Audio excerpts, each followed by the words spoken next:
Русский язык. Россия, родина моя, все дорого мне в ней. Ее леса, ее поля, ее просторы и моря. Мне дороги и деревни ее, и города, в темноте мерцающие тысячу огней. Мне дорог здесь каждый шорох. Мне дорог даже ветер, что осенью поднимает листьев ворох. А еще мне дорог мой родной, русский язык. Я искренне не понимаю тех, кто говорит, что позабыл русский язык. Мол, уехал из России, а позже вовсе оттуда. Да как же так? Неужели родной язык для вас это пустой звук или пустяк? Вы говорите на русском еще с малых лет, и забывая его, вы уничтожаете свое прошлое.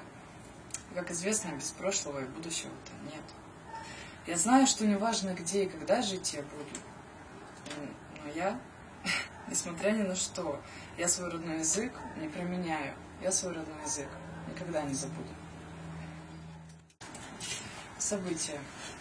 Вокруг Солнца движется 8 больших планет, и каждая из них хранит свой небольшой секрет.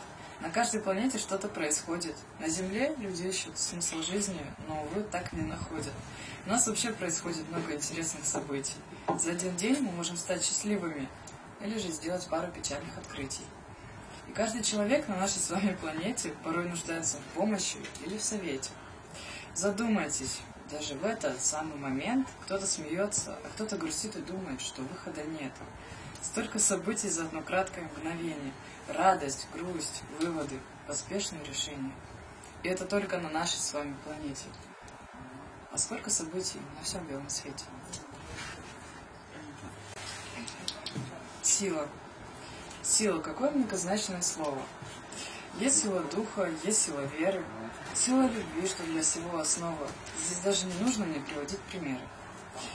А сила слова – вот что правда важно. Если бы мы осознавали важность слов, мы бы не бросались ими так решительно, отважно, и не сделали бы неправильных шагов.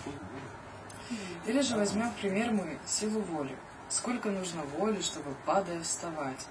Сколько нужно воли, чтобы, несмотря на все тяготы и боли, свои цели покорять? А сила красоты, куда же без нее? И сейчас я не про внешность, а про душу. В душе у каждого свое. Но рассказать о том, что на душе, я, к примеру, трушу. И не знаю, во что бы превратился мир, если бы в нем не было подобных сил. Музыка. Музыка лучшее, что есть на земле. Это понятно каждому. Это понятно и мне, и тебе. Музыка сможет настроение поднять. Музыка порой может лучше друга понять. Музыка ключ к каждому слову найдет. На время нас от всех проблем уведет. Музыка может навести на нас грусть. Но нам же это не мешает. Грустим? Ну и грусть. Ну как же трудно эту музыку создать. Аккорды, октавы, ноты. Всего не сосчитать. Как же пение, как же вокал? Тот, кто не пел, тот ничего и не узнал. А те, кто играет на музыкальных инструментах, боже, да недостойны громких аплодисментов. Я навсегда убеждена, что музыка – тяжелый труд. Люди это отрицают, ничего, попробуют, и вскоре сами поймут. Молодец.